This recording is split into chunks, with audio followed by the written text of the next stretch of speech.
కలుగును గాక. హల్లెలూయా. ఈరోజున మనుషులు ప్రయాసపడుతున్నారు, వ్యర్థమైన ప్రయాసపడుతున్నారు. ఆ ప్రయాస అది వ్యర్థం కాదు, ఆ ప్రయాస అది వ్యర్థం. ఎందుకంటే అది క్రీస్తు కలిగిన ప్రయాస అయి ఉండాలి. నీ ప్రయాస అంతా సంఘాలు నింపడానికి, మంద బాగు చేసుకోవడానికి కాదు పిల్లరా. ఈరోజు నువ్వు ఎంత మంద బాగు చేసుకున్నా కానీ మందంతటికి నువ్వు కాపరిగా ఉండి ఆ కాపరి మందను సరిగా నడిపించకపోతే, ఆ మందను పరలోక రాజ్యానికి దేవునికి అప్పగించకపోతే నీకు 2 తీర్పులు ఉన్నాయన్నాడు దేవుడు. మరి 2 తీర్పుల కోసం భయపడతావా? ఈ లోకంలో ధనం లేదే, డబ్బులు 4 పోగొడితే 4 డబ్బులు ఇస్తారే, ఆ పండుగ చేస్తే డబ్బులు వస్తాయి, ఇది చేస్తే డబ్బులు వస్తాయని ఒకవేళ చేస్తే దేవుని ఎదుట 2 తీర్పులు ఉన్నాయని మర్చిపోవద్దు అన్నాడు దేవుడు. ఆ రోజున నిన్ను ఎవడు తప్పించేవాడు అన్నాడు? నిన్ను ఎవడైనా తప్పించగలడా? ఈ భూమి మీద సుఖ వైభవాల గురించి, సుఖ సౌఖ్యాల గురించి నువ్వు ప్రయాసపడితే రోజు నష్టపోయేది నీవే కదా. నువ్వు నష్టపోవడం, నీవు మాత్రం నష్టపోవడం కాదు, సంఘం కూడా నష్టపోయేదిగా ఉంది. ఇప్పుడు సత్య మార్గాన్ని నడిపించే బాధ్యత ప్రభు కొరకు నువ్వు ప్రయాస. ఈరోజు నాకు పండగలు కనపడలే, కన్నీళ్ళు కనబడతా ఉన్నాయి, ఏడుపు వస్తా ఉంది, దుఃఖం కలుగుతా ఉంది.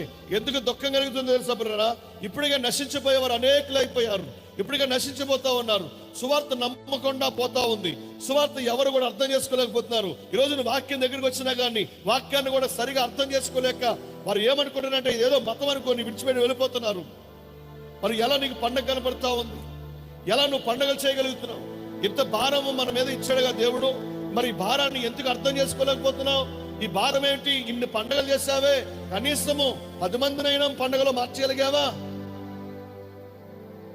నీకు భారం కనిపించట్లే, డబ్బు కనపడుతుంది. డబ్బు సంపాదన అనేది ఇదే సమయమా? డబ్బు సంపాదించాలంటే సారా కొట్టి పెట్టుకోండి, ఏదైనా మంచి బ్రాందీ షాప్ పెట్టుకోండి, డబ్బులు బాగా వస్తాయి. కానీ దేవుని సేవలో నీకు డబ్బు కోసం ఆశించొద్దు. దేవుని కొరకు ప్రయాసపడండి, దేవుని కొరకు బ్రతకండి, దేవుని కొరకు జీవించండి. పండుగల కోసం వాటి కోసం ఎదురు చూడకండి. ఎవరి కోసం మనం ప్రయాసపడాలంటే క్రీస్తు మరణం కోసం మనం ప్రయాసపడాలి. అనేక నశించిపోతున్నారు, వారి కోసం మనం ప్రయాసపడాలి. ఈరోజు నీ ప్రయాస దేని కొరకు? నువ్వు దేని కొరకు ప్రయాసపడుతున్నావు? పెద్ద గుడి కట్టేయాలి, పెద్ద మందిరం కట్టేయాలి, లేదా సంఘం నిండా జనం పోగొడిపోవాలి, పెద్ద కార్లు కొనేయాలి, ఇదేనా నీ ప్రయాస? ఆ ప్రయాస అయితే దేవుడు నిన్ను ఎంత మాత్రం కూడా ఇష్టపడేవాడు కాదు. ఇవన్నీ భూమి మీద ఉంటాయి, ఇవన్నీ విడిచిపెట్టి వెళ్ళిపోవాలి ఈ లోకం నుండి. ఈ లోకం నుంచి పట్టుకెళ్ళేది ఏది లేదని దేవుడు చెప్తున్నాడు. మనం కూడా బల్లగుద్ది గట్టిగా చెప్తాం, కానీ మనకు అదే కావాలా. సంఘానికి మాత్రం మీరు అది సంపాదించొద్దు, ఇది సంపాదించొద్దు, అది మీరు పోగొట్టుకోకండి, ఇది పోగొట్టుకోకండి అని చెప్పి మళ్ళీ దానికోసమే కుక్క వాంతి కొరకు మళ్ళీ తిరిగి ఎలా ఆశపడతారా ఉంది మన పరిస్థితి. స్తోత్రం కలుగును గాక. హల్లెలూయా. నీ దేవుని కొరకు ప్రయాసపడాలి. ఈరోజు నా భారం ఎక్కువై ఉంది. ఈరోజు నా దుఃఖం దున్నడానికి దున్నేవాళ్ళు లేరు, వదిలేశారు దేవుని పొలాన్ని వదిలేశారు. దేవుని పొలం ఊరకనే విడిచిపెట్టారు, బీడు భూములుగా మారిపోతా ఉంది. ఒక పక్కనే పంట పండే ఉంది, ఆ ధాన్యం రాలిపోతా ఉంది. ఇప్పుడు దాన్ని నూడ్చే వాళ్ళు ఎవరు? దున్నేవాళ్ళు ఎవరు? కోత విస్తారంగా ఉంది, కోత విస్తారంగా ఉన్నా కానీ అది కొయ్యడానికి పనివారు లేరంటున్నాడు దేవుడు. మరి అందరూ చూడండి, ఈదికి 4-3 పాస్టర్లు ఉన్నట్టు ఉన్నారు. ఈ దినాల్లో 4-3 పాస్టర్లు ఉన్నారు. ఎంతమంది ఎంత సేవ చేసినా కానీ ఆ గుళ్ళొంచి ఈ గుళ్ళొంచి ఆ గుళ్ళో ట్రాన్స్ఫర్లు అవుతున్నాయి కానీ మారు మనసు లేని పొందట్లే.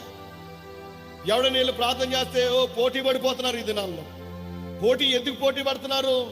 దేవుని ఆత్మ కొరకు పోటీ పడుతున్నారా? సంఘాలు నింపడానికి పడుతున్నారా? రకరకాలైన భక్తి, రకరకాలైన విశ్వాసాలు, రకరకాలైన ఆలోచనలు. నీ ఆలోచనతో దేవుడు ఏకీభించాలి, మనుషులు కాదు. నువ్వు పిలిస్తే మనుషులు వస్తారేమో కానీ దేవుడు రాడు. ఇప్పుడు నువ్వు పిలిస్తే ఎవరు రావాలి అంటే, ఎవరు దిగాలంటే కిందకి, దేవుడు దిగి రావాలి కిందకి. ఆయన మాట్లాడాలి. ఆ భారము దేవుడు నీకు ఇచ్చాడు కనుక ఆ భారము కనుక మనం ప్రయాసపడాలి. నీ ప్రయాసపడి నీ భారాన్ని దేవుడు నీకు దీవెనకరంగా మార్చును గాక. ఆమేన్. ఈ రోజున క్రైస్తవ్యాన్ని తప్పుదారులు నడిపించేది పాస్టర్లే, మరొకరు ఎవరో కాదు.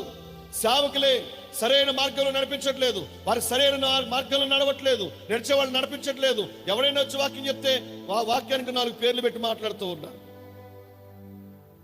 కానీ ఆశీర్వాదం అది. ఎవరిని తప్పుద్రావ పట్టిస్తున్నావు? దేవుని యొక్క వాక్యాన్న నీవు తప్పు మార్గంలో వెళ్ళిపోతూ నీ వెనకాల వచ్చే వాడిని కూడా తప్పు మార్గంలో తీసుకువెళ్ళిపోతున్నావు.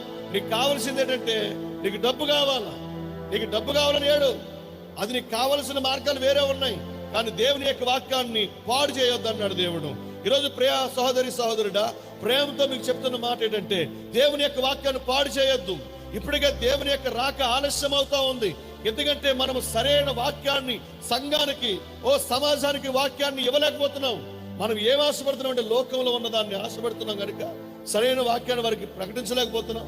సరిగ్గా వారిని ప్రభు మార్గంలోనికి నడిపించలేకపోవడానికి కారణం ఈ రోజున అనేకమైన కారణాలు కనపడతా ఉన్నాయి.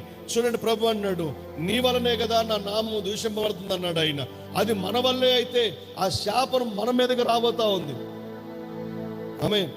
దేవునికి స్తోత్రం కలుగునుగా. వాక్యానికి తగినట్లుగా మనం బ్రతకాలి, వాక్యానికి తగినట్లుగా మనం జీవించాలి, అనేకులను ప్రభు మార్గంలో నడిపించాలి. నశించిపోతున్న వారికి శిలువ వెరుతనం కనపడతా ఉంది. దానికి కారణం ఏంటో తెలుసా? నీ వల్లే ఇదంతా జరుగుతా ఉంది. దేవుడు ఈ రోజున సంఘం దేనికోసం ఎదురు చూస్తుందో, అసలు దేవుడి సంఘం ఈరోజు చూడండి, ఆయన పిల్లలు దేని కొరకు ఎదురు చూస్తున్నారు. ఈరోజున సరైన వాక్యం లేక, సరైన వర్తమానం లేక ఈ రోజున అల్లల్లాడిపోతున్నారు. ఏం చేయాలో, ఏది నమ్మాలో, ఏది వినాలో అర్థం కాని పరిస్థితిలో ఉండిపోయింది సంఘం. దేవునికి మహిమ కలుగును గాక. హల్లెలూయా. నిస్సారమైపోయారు భక్తి జీవితంలో.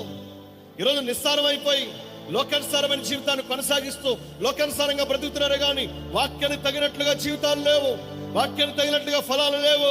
వాక్యానుసారంగా బ్రతికే మనుషులుగా కనుమరుగైపోయారు. ఇద్దరు దేవునికి భక్తులుగా మారవలసిన వాళ్ళు పాస్టర్లకు భక్తులు అయిపోయారు, ఫ్యాన్స్ అయిపోయారు.